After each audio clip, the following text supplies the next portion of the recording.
उस मलून का पीछा किया हमने, लेकिन हम उन लोगों के जाल में फंस गए और हम पर हमला हो गया। शहीद हुए हैं सिपाही। भाई वो फरार हो गया।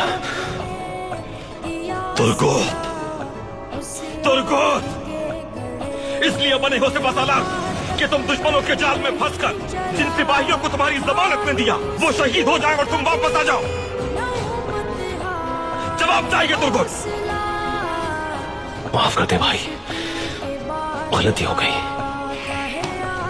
हर जगह तलाश करोगे उसे, उस काफिर को ढूंढकर यहां लाओगे मेरे पास, समझ गए तुम?